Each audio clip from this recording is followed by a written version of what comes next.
Hi, thanks for tuning in. I've had several subscribers ask me to do a tutorial on banking. And so today I chose just a one rail bank shot to talk about. And the first thing I was going to cover is the geometry side of it and how to utilize the diamonds. And then secondly, I'll follow up with the physics side of banking and how spin and speed affects a bank shot. Now this is all focused on just one rail today, okay, one rail bank. So let's get started. The first thing from a geometric standpoint, you should be able to, like this ball is lined up from this pocket to that diamond, the cue ball and object ball, to this pocket. It's a perfect triangle. Now I'm just using this to show you the example that with no English, you should be able to hit this ball and bank it with no English and make this ball like that. All right, it's absolutely perfect. Okay, so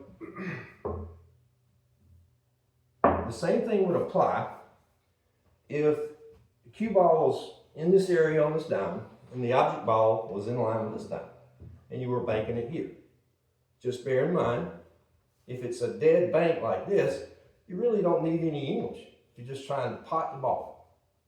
All right, now let's talk about the physics side and how speed and spin affects the angle of a bank and how it deflects off the rail. And an example of this would be, all right, I'm going to shoot this with bottom English, fairly firm, and most likely it's going to miss in this area because it tightens up the angle. So be aware of that, okay? All right, let's give it a go. Now see, that tightened it up tremendously. Now on the other side of the physics part is that if you shoot with top English, most likely it will lengthen the angle and probably hit in this area over here. Let's give it a go. Now this is top English. Top English. And see how it lengthens the angle. All right, so be aware of that. Now, be conscientious of it too is that what if it wasn't exactly dead bank with no English? That's where you could take top English, maybe a little right, and make that ball. By the same token, if it's offline like this, this is where you take bottom English, right, and tighten the angle up and make it like so. So you see how English can affect the bank and speed, for sure. And so even though it's maybe, let's go even more severe, right? Well, let's do this. Let's do that. All right. Now, you can still make this ball hitting it straight on, okay?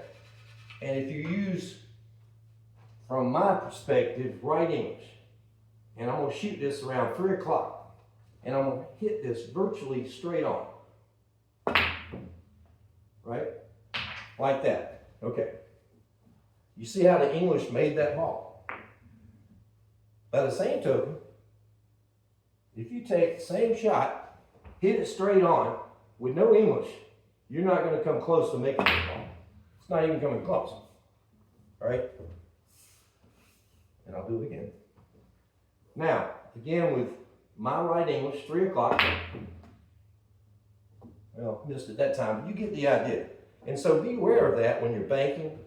Utilize the diamonds. That's what they're on the table for, all the way around the table. And perhaps next video, I'll talk about more than one rail.